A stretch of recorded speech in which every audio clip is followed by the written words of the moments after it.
in terms of this story and the unlikelihood of some Olympic athlete ending up um, with these kinds of allegations against him, how do you wrap your head around it?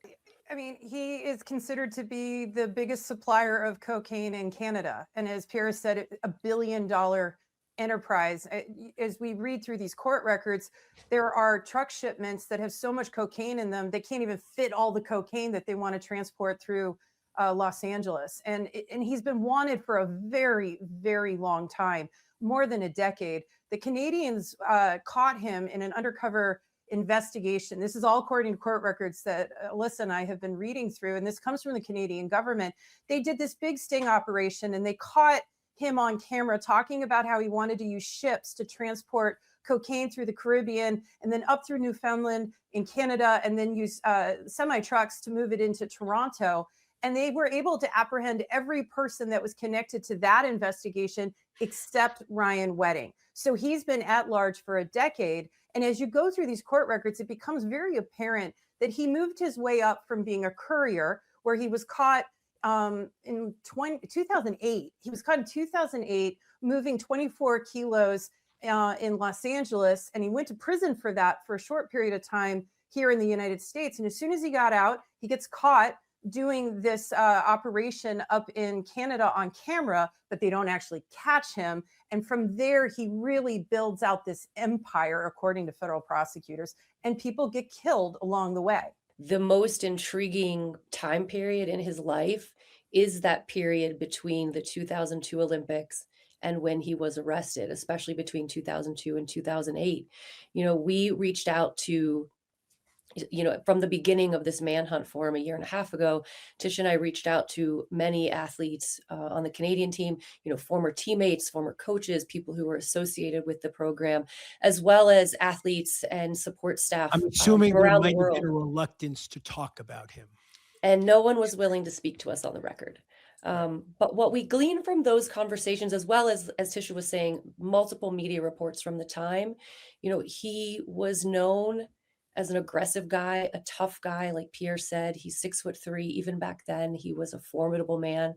He had a reputation as a racer, as being, as taking the most aggressive line, as being on the edge.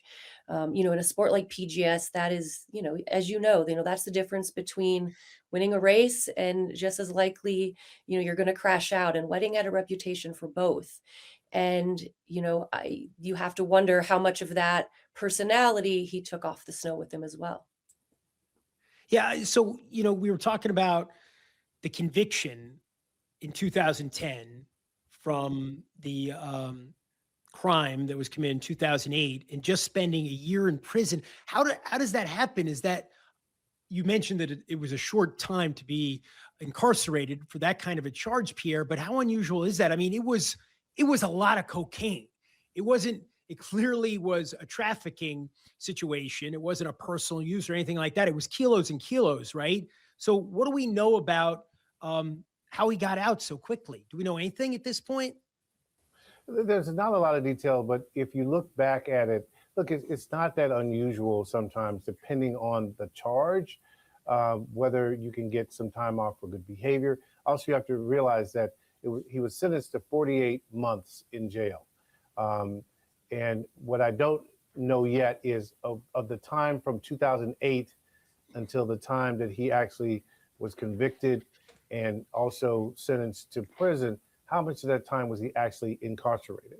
And, some of it could have been based on time already spent incarcerated. So we're still digging into those kinds of details because, as you say, Jeremy, the story is just so unique and interesting. Can anyone else think of a Olympic level athlete who is now accused of being one of the biggest drug traffickers who's been arrested in recent memory? It just does not happen.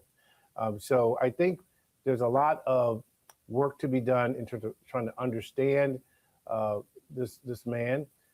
And if these allegations are true, and again, we should remind people, innocent until proven guilty, that if these allegations are true, how does one, infiltrate, inculcate themselves, or I should use a better word, how does one endear themselves or build enough trust within a cartel of these various organizations to amass this kind of wealth, if it's true, and this kind of power. I don't know if you've seen that photograph of the 62 motorcycles.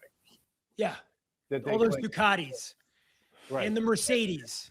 Right. And not just any Mercedes, if I may say. No, no, a not any $13 Mercedes. million, very, very rare Mercedes. Right. And not just any so- Ducatis as Right. well. And so when you think about that, that's the federal government in making the case of trying to prove to people, they're not before a jury yet, but that's part of when they put out these releases and they sort of lay out the essence of the case. Those are signposts, if you will, to the American people and to the broader audience. This was a person who had these kinds of means. The average person, the lower level drug dealer, they're not going to have those kind of means. So they're trying to establish in the minds of the public that this truly was a person of vast wealth.